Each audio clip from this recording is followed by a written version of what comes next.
Olá, senhores e senhoras. Boa tarde, boa tarde, boa tarde. Vamos dar início à segunda parte da revisão dos conteúdos da nossa prova P8. Na primeira parte, nós retiramos as dúvidas pertinentes a cada um de vocês. Nessa segunda parte, eu falei que a gente vai continuar retirando aquelas dúvidas. E assim que aquelas dúvidas estiverem encerradas, a gente vai passar a retirar as dúvidas daquela lista de exercícios que está no estuda.com. Se por acaso os senhores não tiverem nenhuma dúvida na lista de exercícios do estuda.com, porque ela tem gabaritos e comentários, podemos deixar para você fazer depois e tirar a dúvida, porque aí eu vou passar para a parte 3, que é qual? Depois de sanadas as dúvidas individuais. Caso nós não tenhamos mais as dúvidas naquela do estuda.com, porque alguns conseguiram imprimir, outros não conseguiram, uns conseguem abrir, outros demoram para abrir, a gente já vai fazer aquela novidade, que é uma lista nova que eu vou disponibilizar aqui ao vivo. Aí a gente vai fazendo e corrigindo e comentando sobre a matéria. Beleza? Massa, então.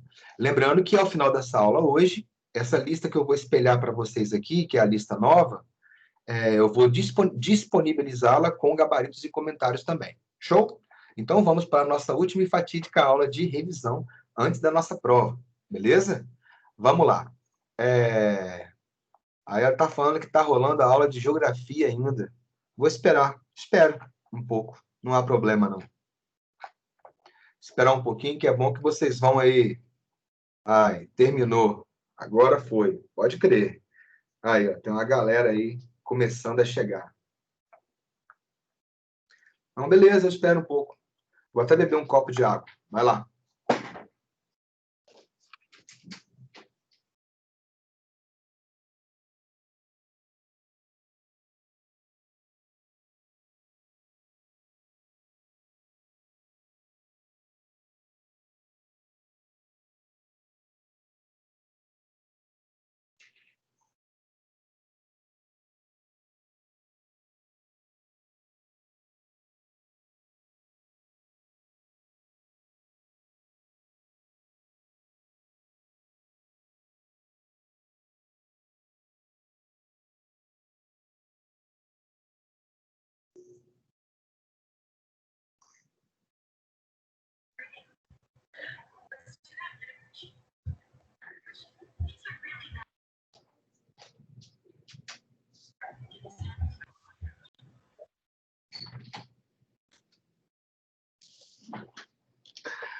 Tá passando a má farda.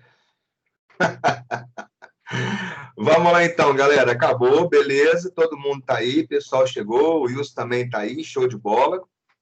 Aí, senhores, olha só, o que eu tinha falado, porque eu acabei a aula lá no horário belezinha, e entrei no horário belezinha, e eu comecei a falar, não percebi que tinha poucos alunos ainda, que a maioria dos senhores estavam lá na outra aula. Aí, olha só, a primeira parte da nossa revisão hoje foi para poder atender as dúvidas individuais que cada um de vocês tem. Eu consegui subir, passar por todos vocês. Falei que nessa aula eu vou retornar para tirar dúvidas, aquelas que ainda existirem. Depois que a gente tirar essas dúvidas aí, tem uma lista de exercícios lá no estuda.com, que eu já coloquei no blog já tem um tempo. Ela tem os gabaritos e comentários. Se por acaso os senhores ficaram com dúvida em alguma daquelas questões, mesmo tendo lá os gabaritos e comentários, a gente tira a dúvida aqui. Para poder passar para a terceira etapa, que é a que eu queria passar, para poder fazer um teste massa, que são exercícios novos, beleza? Que eu vou colocar para vocês aqui ao vivo, vou dar o tempinho para resolver, para a gente poder comentar e revisar a matéria em cima de cada questão de assunto que eu escolhi, beleza? Então, vamos lá, então. Boa tarde a todos que chegaram agora, show de bola. Vamos lá, então. Tirar as dúvidas da galera. Então, vamos começar, né? Ó, a Larissa Neto, a Luísa Andriolo, a Alexia, agora aqui saiu da ordem alfabética, mas vamos lá, pegar aqui a sequência que está aqui.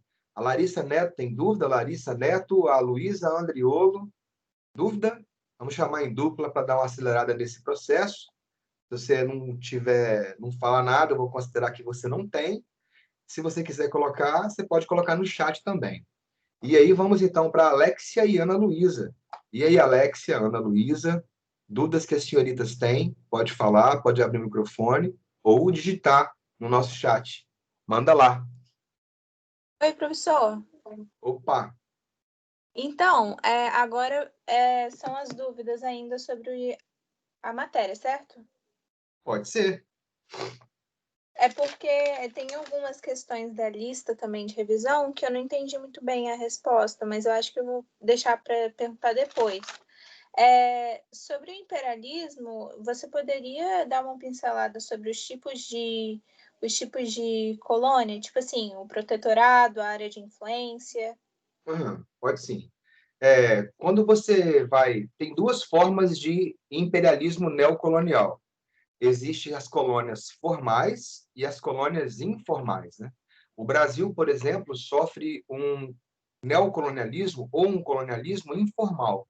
É quando não existe a dominação direta de uma potência estrangeira dentro do seu país, dentro do Brasil, por exemplo. A gente depende economicamente dos Estados Unidos? Depende. A gente sofre imperialismo dos Estados Unidos? Sim. Mas existe o governo dos Estados Unidos mandando aqui dentro? Não. Então, é imperialismo informal.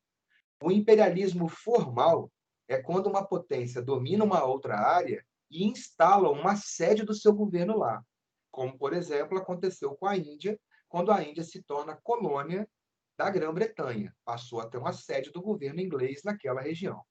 E aí essas colônias de imperialismo formal, elas podem ser colônias de enraizamento, que é quando você retira a população nativa das terras para colocar colonos europeus no lugar, vão se fixar, vão explorar aquela terra e vão viver dela, eliminando os nativos. Então, enraizamento é quando o povo colonizador se fixa à terra, eliminando a propriedade nativa daquela população. Tem as colônias de enquadramento, que são aquelas onde a metrópole não precisa de retirar a população nativa das terras, desde que a população nativa se submeta à metrópole, plantando aquilo que a metrópole quer que plante, extraindo aquilo que a metrópole quer que extraia. Por exemplo, plantando seringueira. Exemplo, cortando marfim de elefante, beleza? E existem os protetorados, que são as áreas de culturas milenares, onde as metrópoles exercem o seu domínio. De que forma? Fazendo a elite local se tornar uma espécie de laranja na metrópole europeia. Então, imagina um país como a Índia, foi o exemplo que eu te dei em sala. Você tem lá um sistema de castas, onde a direção da Índia, os principais cargos políticos de direção do país, são ocupados por uma elite de brahmanes. E aí a Inglaterra, presente na Índia, encosta naquela elite e fala, ó, você sabe que quem domina a Índia é a Inglaterra. Se vocês existirem, nós vamos entrar em guerra e você sabe o que vai acontecer. Vamos fazer o seguinte, vocês continuam governando a Índia, mas em meu nome. Ah, como assim? Qualquer coisa que vocês forem aprovar, vetar ou qualquer coisa, vocês perguntam para mim primeiro, beleza? É uma área de um protetorado, beleza? Isso é um protetorado. Depois a Índia virou colônia mesmo. Aí você fala assim, como assim colônia mesmo? Não tinha ninguém de lá que mandava, não. Era um cara da metrópole mesmo que ia para poder governar. A rainha Vitória era a rainha da Índia. A Índia deixou de ser um protetorado, onde eles tinham uma autonomia política, mesmo que sendo subalternos da Inglaterra, para se tornar uma colônia de fato, beleza? Onde o governo inglês montou uma sede, era ele que mandava. E as áreas de influência são aquelas áreas onde você apenas consegue ter uma supremacia sobre aquele país através de tratados ou de benefícios comerciais. Como, por exemplo, a Inglaterra tinha a China como uma área de influência. Antes de existir a guerra do ópio ou qualquer coisa, a Inglaterra conseguia, até certo ponto, ter negócios favoráveis na China, na Índia, na África. Beleza? Show de bola. E aí, vamos lá, então. Alex e Ana Luísa foi, a Lívia Poletti e o Caio Driolo, se tiverem dúvida, a Ana Laura e a Fernanda, e aí, senhoritas, mais alguma dúvida? Se tiverem, vocês podem colocar aqui no chat também. A Gabriela e a Lívia, senhoritas, Sofia e Ana Catarina, A Laila, o Vitor, a Marina, a Ana Lúcia, o Carlos, Camille, Rafael, Arthur, Leina. Vamos lá, tô chegando no final. A Lara, a Júlia, Clarinha, Maria Eduarda, Ricardo, Arthur, Ana. Beleza. Veja bem, se tem mais alguma dúvida específica de conteúdo, mais alguém tem?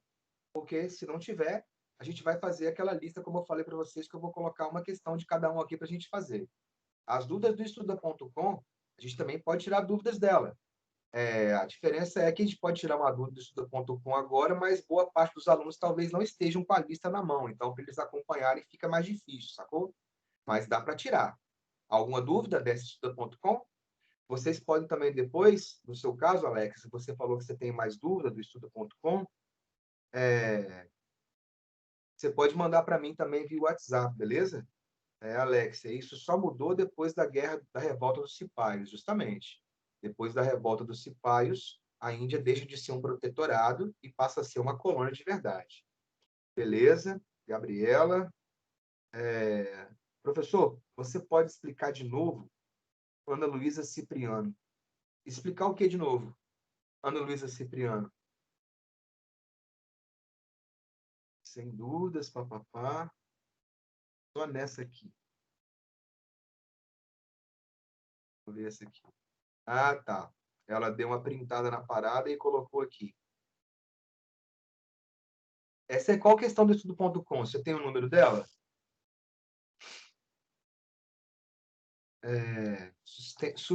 Subsistência e dos resultados com suas lavouras, retinham o texto dos lucros, entregando o restante ao fazendeiro para amortizar a dívida inicial. A iniciativa descrita no texto deve ser relacionada com essa ideia disso. Retinha o texto do lucro, entregando o resto para o fazendeiro, sistema de parceria. O que é essa parada aí? Na época que você tem um sistema de imigração, tem duas formas de imigração para o Brasil, beleza? Essas duas formas de migração para o Brasil, o sistema de parceria, onde o fazendeiro bancava a passagem do cara e o cara já chegava aqui devendo. E ele tinha que plantar uma lavoura, beleza? Ele tinha que plantar uma lavoura, essa aí é a questão 11, beleza? E ele tinha que plantar uma lavoura a meia. Daqui a 4, 5 anos, quando começasse a produzir, parte do que você produzia, você entregava para o fazendeiro. Então, a primeira forma de migração é o sistema de parceria entre fazendeiro e colono. O fazendeiro bancava a passagem do imigrante e já chegava aqui devendo, plantava uma lavoura. Quando a lavoura começasse a produzir, parte da lavoura, do lucro da lavoura, ficava com o fazendeiro e uma parte ficava com o colono. Por isso que essa aí é a letra E, beleza? No sistema de migração subsidiada, normalmente o trabalho é assalariado, beleza? Você pode ver lá, ó, entregando o restante para amortizar a dívida inicial. No sistema de imigração custeada, o colono não tem dívida inicial. Aí você fala, por quê? Porque quem paga a passagem para ele, quem dá a passagem para ele, na imigração subsidiada, é o Estado, sacou? Então, ele não chega devendo. Por isso que fica a letra E. Beleza? Show de bola? Massa, então. Então, vamos lá. Eu vou, então, senhores. E aí, Alex, a dúvida que vocês tiverem e os outros também tiverem naquela lista do estuda.com, depois você me manda lá no WhatsApp. Vamos tentar agora fazer um aqui que dá para a coletividade enxergar e tentar fazer, beleza? Eu vou tentar colocar uma de cada conteúdo. Deixa eu espelhá-la aqui. Tá?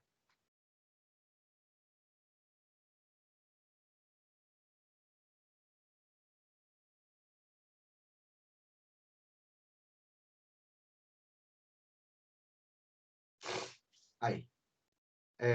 Vamos fazer... Opa.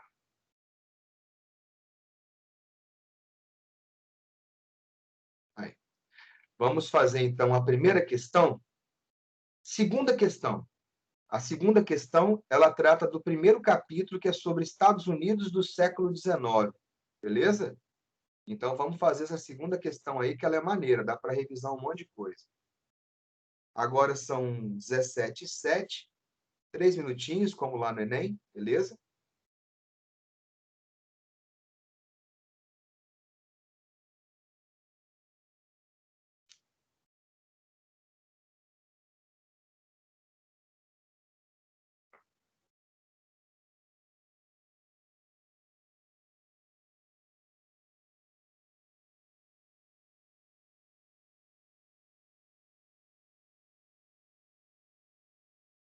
Essa questão é uma questão difícil, tá, galera? Se você errar, não precisa ficar chocado, não.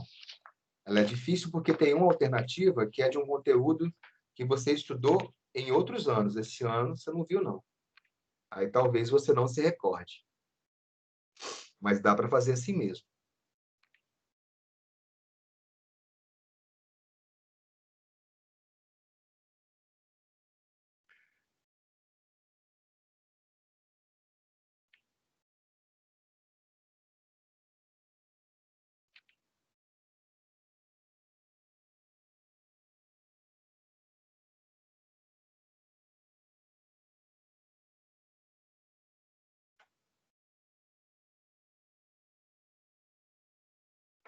Não, não, não, me confundi. Essa aí não tem nada que você não viu esse ano. Essa aí, tudo você viu esse ano. Confundi com outra questão. Essa dá para fazer fácil.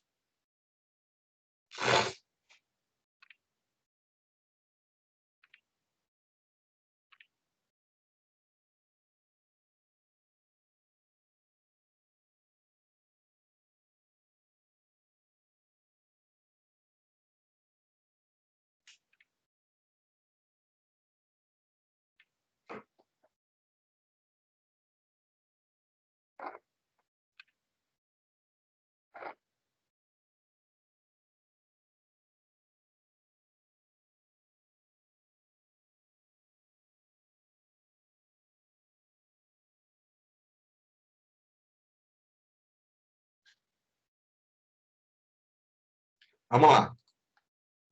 Analise as proposições que se referem aos séculos 17, 18 e 19.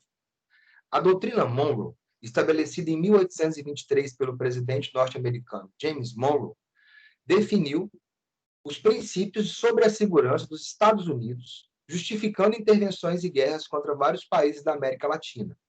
Bem, apesar da doutrina Monroe ter sido feita pelo presidente James Monroe, ela não trata a respeito de intervenções e guerras contra outros países da América Latina. Isso aí é outra parada. É bom os senhores lembrarem que tem três grandes movimentos ideológicos que movimentam ou norteiam os Estados Unidos ao longo desses séculos aí. Primeiro, você tem aquela da doutrina do destino manifesto, ou a teoria do destino manifesto, onde os caras afirmavam que os colonos ingleses chegados na América do Norte, a maioria calvinistas, os brancos, anglo-saxões protestantes, seriam predestinados por Deus a formar um império que ia do Atlântico até o Pacífico. E é o que vai acabar acontecendo, porque eles chegam no Atlântico e vão varrendo tudo até chegar ao Pacífico. Depois passou a ter essa segunda doutrina, que era a doutrina Monroe, aquela que defendia a América para os americanos, que era contra as intervenções europeias nos assuntos da América, que era contra a ideia de recolonização europeia em algum território da América. Ficava mais ou menos assim: a Europa não interferiria nos assuntos dos países americanos e os Estados Unidos não interfeririam nos assuntos das colônias europeias da África e Ásia. Então, a doutrina Monroe ela é mais protetiva, beleza? É claro, está resguardando para o imperialismo dos Estados Unidos, mas é mais protetiva.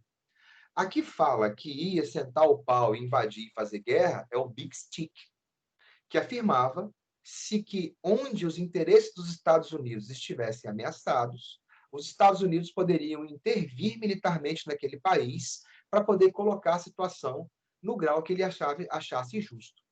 É o que acontece, por exemplo, quando ele faz um pedaço da Colômbia, que é o Panamá, se tornar um país independente para ele poder fazer um canal lá, já que a Colômbia não deixava. Então, a primeira alternativa é errada. A segunda, a dominação inglesa no território indiano foi ampliada ao longo do século VII e no início do século XVIII por meio da compra de grandes extensões de terras pelas empresas como a Companhia das Índias Britânicas. Bem, Lembra que eu falei com vocês que agora nós acabamos de falar a respeito de Índia, de que o processo de dominação da Índia foi um processo evolutivo, né? Ele foi evoluindo, se tornando cada vez mais agressivo para os ingleses, dos ingleses para os indianos. Então, para você ter uma leve ideia, inicialmente os ingleses nem podiam fazer comércio na Índia, a não ser que comprassem a terra. Aí você fala assim, por quê? Porque quem colonizava a Índia era a França. E aí teve uma guerra, que foi a Guerra dos Sete Anos, a França acabou perdendo o direito de domínio sobre aquela área para a Inglaterra. E a Inglaterra foi lá e mandou um protetorado. E depois a Inglaterra foi lá e mandou e fez virar colônia. Sacou? A segunda alternativa, correta.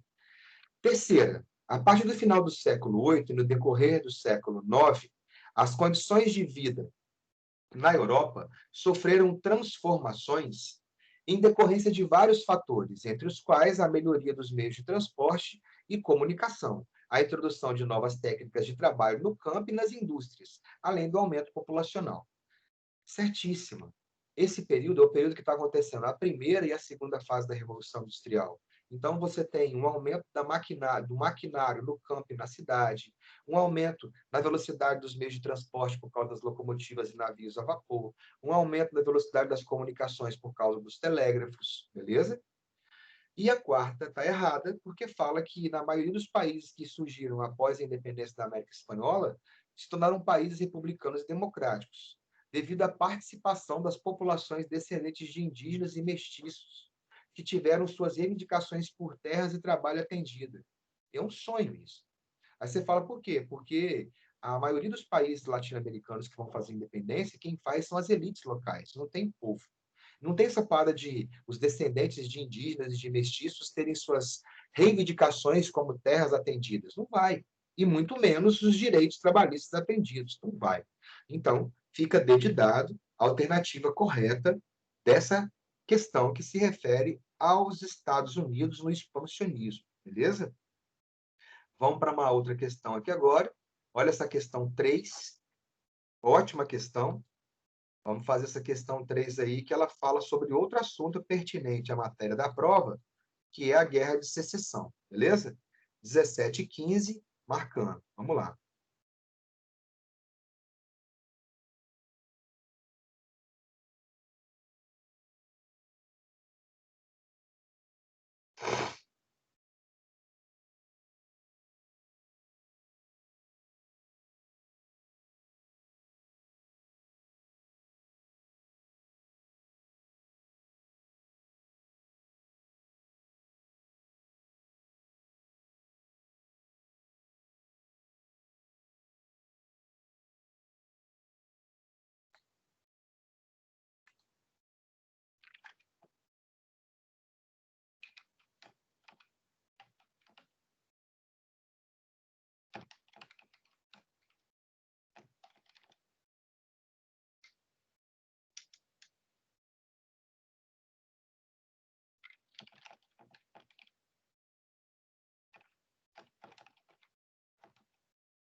Vamos lá. Essa questão, então, já começaram a colocar aí as respostas, show de bola. Leia atentamente o texto abaixo. Os Estados Confederados podem adquirir novo território. Em todos esses territórios, a instituição da escravidão negra, tal qual ora existe nos Estados Confederados, será reconhecida e protegida pelo Congresso e pelo governo territorial.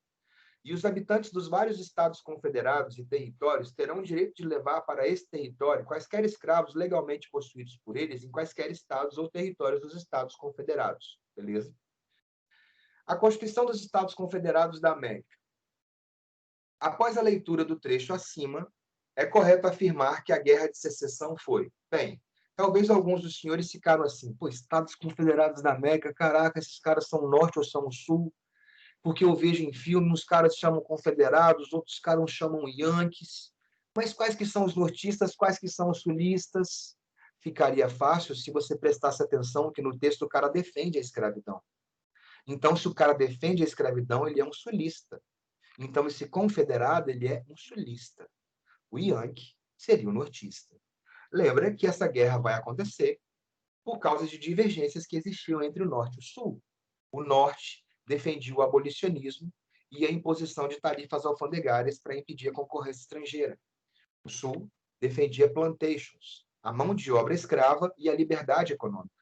Quando um candidato nortista, o republicano Abraham Lincoln, ganhou a eleição, o que vai acontecer é que ele prometeu que se ele ganhasse a eleição, ele ia abolir a escravidão e colocar barreiras alfandegárias. Os estados do Sul, agora auto-intitulado Estados Confederados da América, se separam do Norte, tendo início a Guerra de Secessão, ou a Civil War, a Guerra Civil Americana. Resposta correta, B de bola, motivada por conflitos entre os proprietários do Sul e do Norte, que tinham interesses divergentes no que se refere à manutenção da escravidão. Show de bola? Beleza? Vamos ver aqui. Massa, vamos para a próxima questão, então. Se tiverem dúvida em alguma das alternativas, você pode colocar aqui no chat que eu vou e falo para você, beleza? É só para dar uma dinâmica maior aqui na velocidade da correção das questões para a gente poder fazer mais. Massa? Vamos lá, então. Vamos agora para o conteúdo de imperialismo. 17 e 19. Vamos lá.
Vamos lá, senhores. Leia o seguinte texto. Durante anos, morri de rir agora, que a menina colocou o gabarito, eu fui e coloquei uma carinha assim, errou. Daí a pouco outra colocou, errou. Aí eu, não, calma aí, deixa eu ver essa aqui. Mas só sacaneando, só para dar uma desparecida, né? Vamos lá. Quinta questão. Leia o segundo texto. O seguinte texto.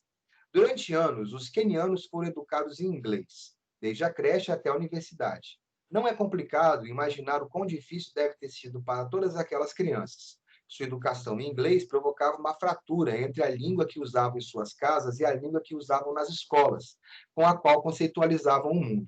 Na atualidade, não há uma geração de jovens quenianos que vivem, há toda uma geração de jovens quenianos que vivem em dois mundos.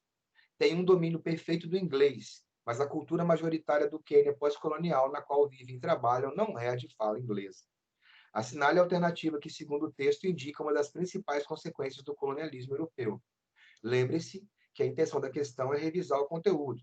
Lembre-se que o colonialismo europeu, ou neocolonialismo nessa fase, tinha como justificativa a ideia de que as potências europeias, consideradas raças superiores com base naquela pseudociência darwinismo social, teriam a missão filantrópica de levar à humanização, de levar a tecnologia, o progresso, os avanços científicos, os atrasados irmãos africanos e asiáticos para os livrarem da barbárie, do canibalismo, do ateísmo e de por aí vai. Bem, a justificativa de humanitarismo, filantropia, fazer o bem sem olhar quem, levar o progresso e a tecnologia e a ciência é só justificativa, porque o interesse é em mão de obra, matéria-prima, mercado consumidor, lugar para levar excedente populacional e lugar para aplicar excedente de capital. E é claro, no caso da questão, você observa que o cara fala que é segundo o texto. Então, se é segundo o texto, a resposta está aí. Fiquem tranquilos quando uma questão fala que é segundo o texto, porque a resposta está no texto. E aí o camarada quer o quê? A Inglaterra, ela vai para a África para poder ter uma mão de obra barata, mas ela quer ter uma mão de obra que seja minimamente qualificada para poder atender os interesses e comandos dela. Daí os moleques seriam obrigados a aprender inglês. Coisa que poderia ter sido resolvida há muito tempo, e não sei por que pararam de bater essa tecla. O mundo já tem uma língua que poderia ser utilizada num grau planetário, que é o Esperanto. Já imaginou todos os países do mundo utilizando apenas a sua língua nativa e uma segunda língua que seria universal? Já imaginou a nossa comunicação, a nossa possibilidade de ir e vir, o entendimento das coisas e das pessoas, se todo mundo tivesse um idioma de uso comum? Mas, claro, não deu certo porque as principais potências não abraçaram o projeto. Você acha que as grandes potências de língua britânica vão falar assim, eu aprender outro idioma para lidar com esses aí? Eles que, se quiserem, aprendam o meu para lidar comigo. E aí, por isso que nós vivemos uma situação desse tipo. Resposta dessa questão vai ser o quê, meu camarada? A letra E. A distância entre as formas culturais das sociedades africanas, ou seja, o que eles viviam, e o caráter eurocêntrico da formação escolar. Os caras eram obrigados a aprender inglês. Por que não pode ser a letra B? D de dado, experiência de intercâmbio promovido entre as colônias. Nossa, você marcou isso aí, é viagem astral, hein? Não tem nada disso no texto de intercâmbio de colônia. Letra C, negação por parte dos africanos de conceitualizar o mundo. Não tem negação. Se observa que o camarada fala nas últimas duas letras, nas últimas duas linhas. Tem um domínio perfeito do inglês, mas a cultura majoritária do Quênia pós-colonial, na qual vivem e trabalham, não é de língua inglesa. Beleza? E o E de bola, precarização da educação não é, porque uma educação precária não teria estudo de duas línguas. Né? E imposição do conhecimento de várias línguas, não, uma língua a mais só. Show de bola. Então, uma sobre imperialismo, agora vamos pegar uma sobre deixa eu ver aqui. Agora vamos falar uma sobre Brasil. Show de bola. Oitava questão sobre o Brasil. 1725.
Beleza. Questão do segundo reinado.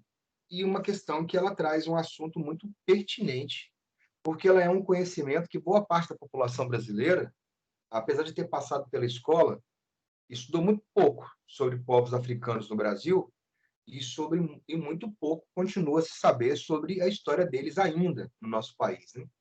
E aí o que acaba rolando? O pensamento coletivo é de que os pretos, como o IBGE trata pretos, pardos, negros, brancos, mulatos, o IBGE nos classifica como brancos, pretos e pardos, né?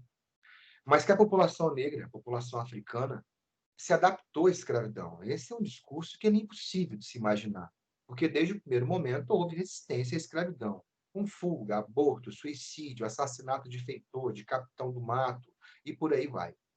E uma outra fábula é a de que a metade da população brasileira era escrava e a metade da população brasileira foi liberta por um ato de bondade, por uma canetada simples da princesa Isabel, que aprovou a Lei Áurea.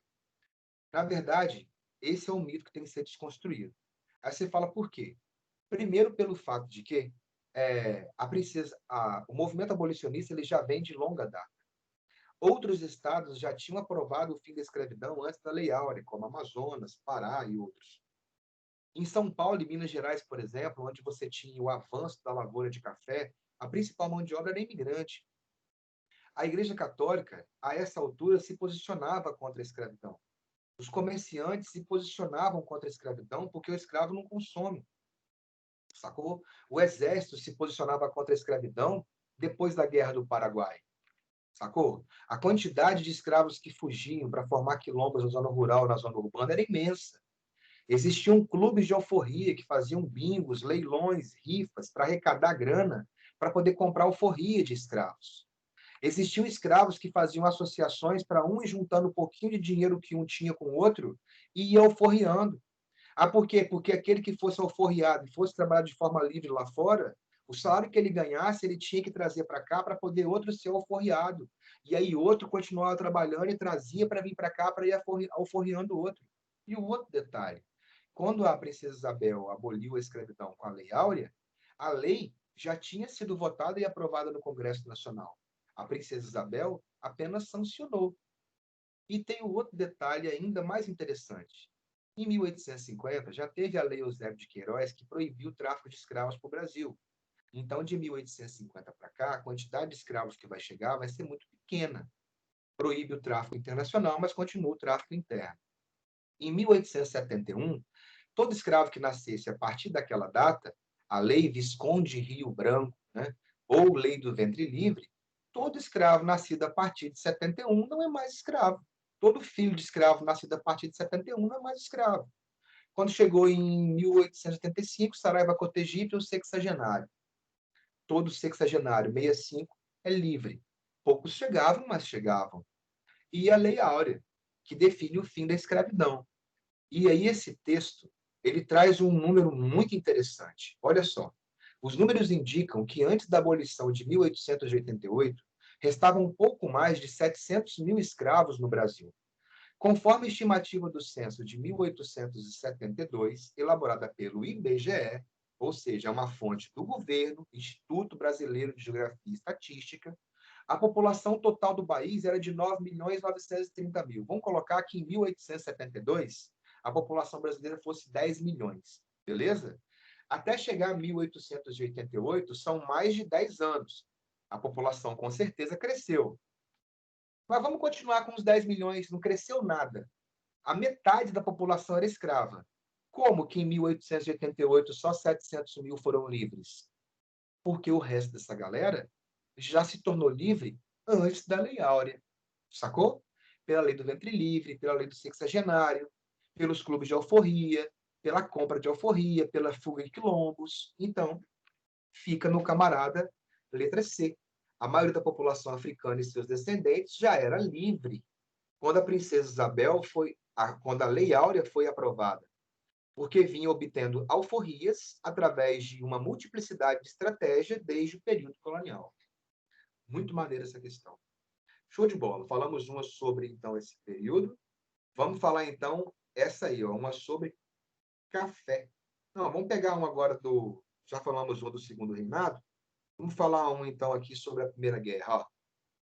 12ª questão. Sobre a Primeira Guerra e Segunda Guerra. Daqui a pouco tem moleque arrancando o cabelo aí.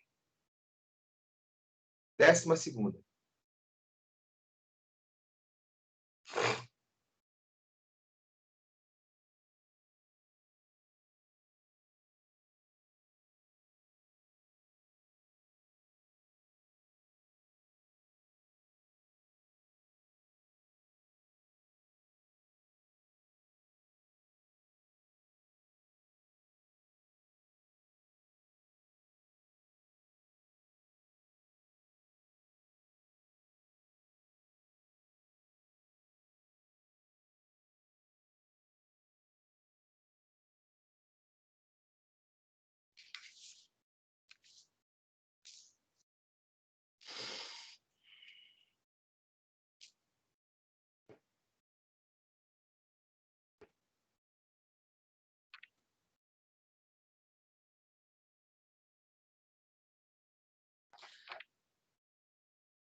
Vamos lá.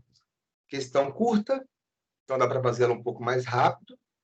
Completam-se 100 anos do término da Grande Guerra, 1914 a 1918. A Primeira Guerra começa europeia e termina como um conflito mundial. No contexto desta guerra e acerca dos seus antecedentes, todas as alternativas estão corretas, exceto a Grande Guerra, ou a guerra para acabar com todas as guerras.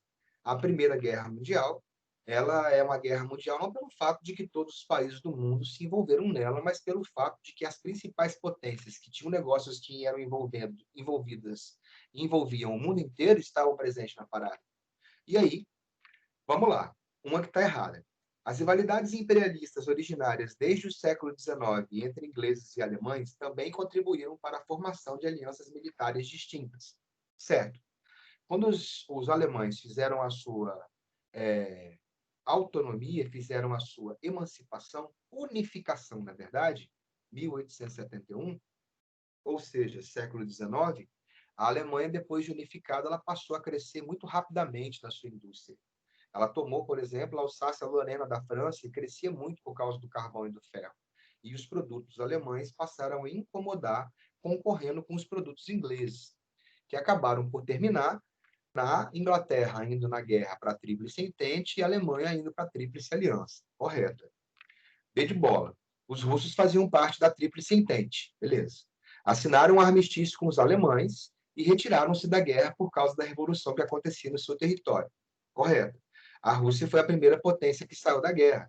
Ela, além de tomar várias derrotas para a Alemanha, ela ainda estava enfrentando, meu camarada, uma guerra civil que queria derrubar o governo czarista naquele momento, que era a Revolução Russa. Assim, a Rússia assinou o Tratado de Brest-Litovsk, saiu da guerra, entregou uma série de territórios para a Alemanha, como a Estônia, Letônia, Lituânia, Polônia, Finlândia e assim vai. C. A questão da Bósnia-Herzegovina, que tinha os sérvios e os austríacos como aliados, desencadeou a questão balcânica quando os alemães invadiram Sarajevo. Essa aí, rapaz, é totalmente errada do começo ao fim. Primeiro, a questão da Bósnia-Herzegovina foi quando a Áustria-Hungria, que era um país germânico, invadiu e anexou a Bósnia-Herzegovina, que é uma área eslava. O que aconteceu foi que a Sérvia, que também era um país eslavo e defendia a Grande Sérvia, a união dos povos eslavos, assim como a Rússia eslava também defendia a mesma coisa, não aceitou, não ficou de bom grado com a anexação que a Áustria-Hungria fez da Bósnia-Herzegovina. E aí fez o quê? O atentado de Sarajevo. Foi a Sérvia que bancou o atentado onde o Gravilo Principe assassinou Franz Ferdinand e a Sophie. A Áustria-Hungria declarou guerra à Sérvia, a Sérvia pede o apoio da Rússia, que é eslava como ela.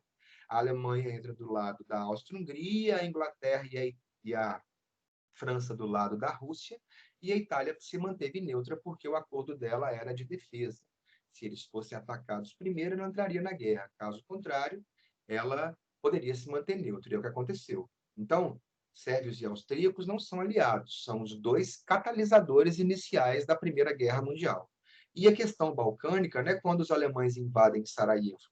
A questão balcânica é quando os austríacos invadiram, meu camarada, a Bósnia-Herzegovina. E a letra D de dado, a última, correta. Os Estados Unidos da América entraram militarmente na guerra em 1917 ao lado da Tríplice Entente. Esta participação estadunidense foi determinante para o término da guerra em 1918. Correto. Mantiveram-se inicialmente neutros, modificaram a sua indústria para poder abastecer o conflito e entraram na guerra basicamente por três grandes motivos. Aquela ideia de que a Alemanha havia entrado em contato com o México, para o México atacar os Estados Unidos, que os alemães ajudariam os mexicanos e fariam os Estados Unidos entregar o território que tomaram do México. O México, ao invés de ficar do lado da Alemanha, contou para os Estados Unidos. Esse é um motivo menor. Um motivo importante, torpedeamento de navios dos Estados Unidos por submarinos alemães. E o motivo maior, entrar na guerra para garantir que o meu lado vença a guerra. Porque se a Tríplice Entente, que era basicamente Inglaterra e França, perdesse a guerra, e esse era o lado que os Estados Unidos estavam vendendo bilhões fiado, se a França e a Inglaterra perdem a guerra, quem perde a guerra é culpado pela guerra e tem que indenizar os vencedores. Não sobraria dinheiro para pagar os Estados Unidos. Então ele entra para garantir que o seu lado vença. Beleza? É quando a guerra volta a ter movimento por causa do uso de tecnologias como tanques, aviões, granadas, morteiros, beleza? Show de bola. Senhores, massa. Creio eu que nós fizemos um bom plantão tira dúvidas. E como eu falei com vocês, para aqueles que ficaram frustrados por alguma motivação, vocês resolvam as questões daquela lista, beleza? E aí vocês podem me mandar no WhatsApp até dia antes da prova, que eu, em tempo hábil, ajudo os senhores, beleza? Sábado, domingo, não. Até mais. Show de bola. Boa noite. Beijo para vocês. Tchau, galera.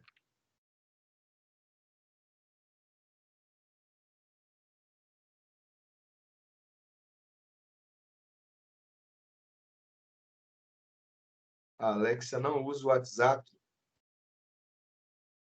Pode mandar e-mail, Alex.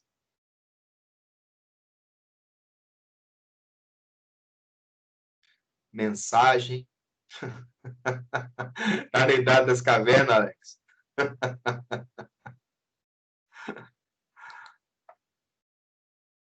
Beijão, até mais. Tchau.